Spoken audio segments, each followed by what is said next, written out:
911, what's your emergency? We have a friend here and we think he's had too much to drink. We can't wake him up right now and we'd like to get an ambulance here ASAP. I can't even feel his pulse. I'm just freaking out right now. What has he been drinking? I think it was just vodka. Once upon a memory, we walked beside you as you discovered the world, one amazement at a time. Later, we watched as you ran ahead on new paths of opportunity and experience. The world is yours now.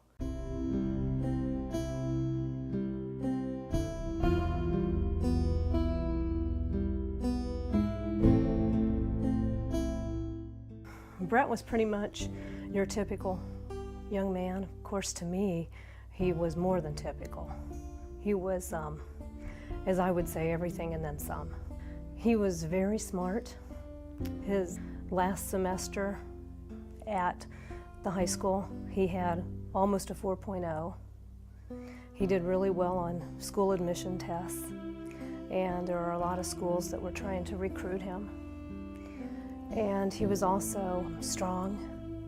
He was really known as being like a wall when it came to his abilities on the soccer field, because not too many people could get past Brett. And wherever your journey leads, always remember how much we love you and how proud we are of the person you've become. He was going to be leaving for college in about a week and a half. So it was the end of summer and a lot of kids were getting together, and that's what he told us that he was going to go do. My last memories are him walking down the hallway saying our normal I love yous. I also said to him, don't drink anything tonight. I didn't think I needed to say that because I didn't think he would, but for some reason as a parent that was just what I said. We got a phone call at 1:45 in the morning, and I answered the phone in our bedroom. The voice on the other side said, "This is a Carmel police officer." And he said, "I'm with your son, Brett. He's been drinking." He said his heart stopped. Paramedics are here working on him, and we're going to be taking him to St. Vincent Heart Hospital, and you need to get here as quickly as you can. I thought, well, surely Brett's going to be okay. You know, of course I was very nervous because when they said taking him to the heart hospital, that didn't sound good at all. But en route to the hospital, you know, I'm just like, he's strong, he's going to be okay, they're going to get him back, this just can't happen. And we got to the hospital, and they had him in a bed in the emergency room, and they said that they had gotten his heart started again. So I thought, whew, yay, you know, he's going to be okay, because his heart is beating. And then a little while later, they told us that he was still in serious condition. And they said that they were going to move him from the emergency room to the intensive care unit. And then when he was in the intensive care unit, doctors told us that they were going to do a brain scan. And I hadn't even thought about that yet. You know, how was the brain going to be from all this? So they did the brain scan, and then it took several hours for them to get a doctor that would read the brain scan and talk to us. But then the doctor did do that and talk to us and said the brain scan didn't look good. There was no sign of brain activity. And you know, then of course we knew that was the end. He wasn't with us. You are amazing, smart, and strong, and fun-y. I will miss you being here every day and our conversations about so much and nothing. And when I wrote that card, I did not expect my missing him every day to be because he was not alive. I thought he was going to be going to college. Brett Ryan Finbloom passed away on August 5th, 2012 at the young age of 18. I think there's been some situations where teenagers may have been at a party where they've seen someone pass out, and then after a few hours that person's been okay. I want them to know that that was lucky, and you're not always going to have that luck.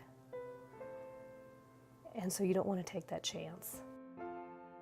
According to the Department of Health, more than 24 Hoosiers under the age of 21 have lost their lives due to alcohol poisoning since 2004.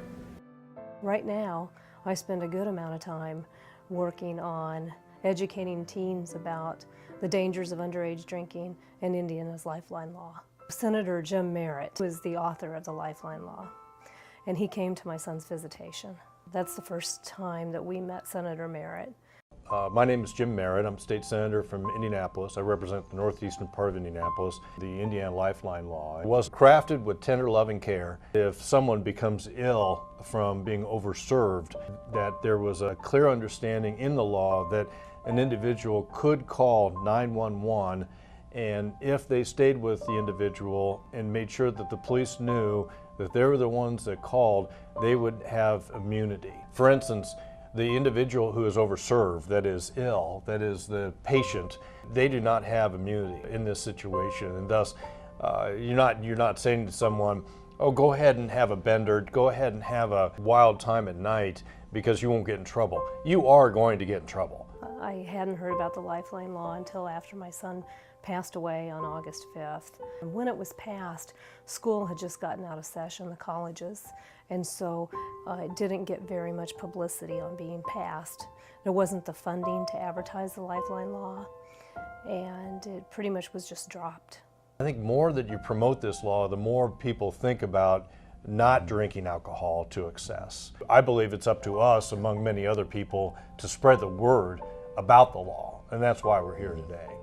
It was such a tragedy that the students that were with my son didn't have the education, didn't have the knowledge about the law, and therefore didn't call fast enough to save his life.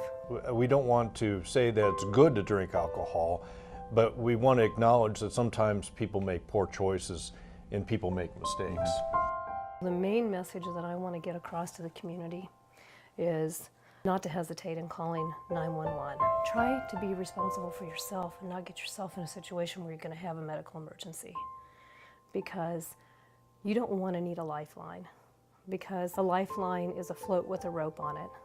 A float with a rope on it is something that someone throws to you when you're sinking and when you're drowning, and you don't want to be sinking, drowning. You want to make good decisions in the first place. If you have a friend who's in a situation where they have that medical emergency because they've been drinking too much, then you want to call 911 right away. You don't want to try and play doctor, because then it could be too long.